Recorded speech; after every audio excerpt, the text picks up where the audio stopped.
জামায়াত ইসলাম কি হাদিয়া নেয়, ওই যে চাঁদাবাজির নাম দিয়েছে হাদিয়া, কিন্তু তারা এই হাদিয়ার বিষয়ে কখনোই মুখ খোলে না যে এই হাদিয়াটা কতটা বৈধ, কতটা অবৈধ এবং কোন প্রক্রিয়ায় নেয়, কিভাবে তাদের লোকগুলোকে বিভিন্ন জায়গায় পদায়ন করে। পরিবর্তিত বাংলাদেশে কে কতটা বেশি খাবে, কে কতটা কম পেল, এই চাওয়া পাওয়া খাওয়ার হিসেব নিকেশ নিয়ে এই দ্বন্দ্ব, এর বাইরে আমি কিছু দেখি না। যে যত বড় কথাই বলুক, নতুন বাংলাদেশ, দুর্নীতিমুক্ত বাংলাদেশ, গণতান্ত্রিক বাংলাদেশ, এটা ওইটা, বিএনপি ধরেন বড় দল, তাদের বিরুদ্ধে নানান রকমের অভিযোগ আগে থেকে আছে এবং সেটা তারা আমলে নিয়ে স্বীকার করে নিয়ে দলের 10,000-এর উপরে নেতাকর্মীকে ইতিমধ্যে বহিষ্কার বা শাস্তিমূলক ব্যবস্থা নিয়েছে বলে সংবাদ মাধ্যমে এসছে। যদি তারা এটাকে তাদের বিরুদ্ধে, নেতাকর্মীর বিরুদ্ধে অভিযোগটাকে আমলে না নিত, স্বীকার না করতো, তাহলে তো এই বহিষ্কার প্রয়োজন হতো না। বড় একটা দল, এই সংকট এই দলে আগেও ছিল, এখনো আছে, কমানোর চেষ্টা হচ্ছে।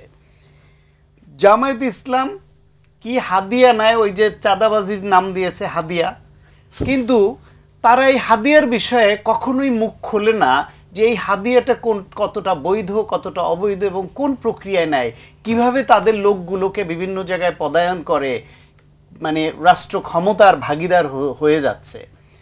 এনসিপি নতুন দল, এটা একটা পাঁচমিশালি দল। এনসিপির প্রতি আমি ব্যক্তিগতভাবে এনসিপির এই ভূমিকায় সাংঘাতিক হতাশ এবং বেদনাহত। এই জন্য আমি কিন্তু এনসিপির প্রতি খুব আশাবাদী ছিলাম শুরুতে, এবং আমার নিজেরই সাংঘাতিক একটা টান ছিল, ভালো লাগা ছিল। এই জন্য যে বিএনপিকে আমি সমর্থন করি, ভালোবাসি, কিন্তু বিএনপির অনেক খারাপ কাজকে আমি ওন করতে পারি না, ওন করি না, কখনোই করি নাই। আমার ছিল যে দেশের স্বার্থে মুক্তিযুদ্ধের পক্ষের দল, গণতন্ত্রের পক্ষের দল, 16 বছর ধরে ফ্যাসিবাদ বিরোধী আন্দোলন করা দল, তাদের মধ্যে যেই ত্রুটিগুলো, বিচ্যুতি আছে, এটা যেন অন্য একটা ভালো দলের চাপে পড়ে হলে ভালো হতে বাধ্য হয়। এবং সেই হিসেবে এনসিপি একটা নতুন ইমার্জিং তরুণদের শক্তি ছিল, যে তারা যুদ্ধে রক্ত দিতে গেছে, জীবন দিতে গেছে।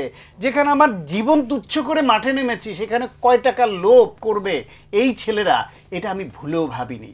সে কারণে তাদের প্রতি আমার আশাটা বেশি ছিল। আশা বেশি ছিল বলে আমি আশাহত বেশি হয়েছি, যে আস্তে আস্তে দেখলাম তাদের নানান রকমের ধান্দা ফন্দি ফিকির বের হয়ে আসতে শুরু করলো। এবং সবার বিরুদ্ধে না হলে যাদের যাদের বিরুদ্ধে আসলো, তাদের বিরুদ্ধে কোনো শাস্তিমূলক ব্যবস্থার দিকেও তারা যাচ্ছে না, তারা অস্বীকারের সংস্কৃতির মধ্যে আবার ঢুকে গেল।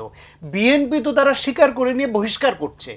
আপনি এখানে নারী কেলেঙ্কারিতে একজন নেতা জড়ালো, তার বিরুদ্ধে দল কিন্তু শুধু তার কার্যক্রম থেকে নিবৃত্ত রাখলো, তার বিরুদ্ধে তদন্ত কি হলো, সত্য মিথ্যা কি, তাকে বহিষ্কার করা, শাস্তিমূলক অন্য কোনো ব্যবস্থা, কিচ্ছু আমরা জানলাম না। এখন আবার সে সক্রিয় হয়েছে দুর্নীতির, আমি জানি না কোনো দুর্নীতির বিষয়ে যাদের হলো, শুধুমাত্র তানভীর ছাড়া যাদের বিরুদ্ধে অভিযোগ আসছে কোনো তদন্ত কিছু জানলাম না। শেখ হাসিনা ভালো, কিন্তু তার পিয়ন শুধু চোর, তার পিএস চোর, তার সঙ্গী সাথী চোর, এটা হয়। তারে বখরা না দিয়ে সে অন্যরা চুরি হতে পারে।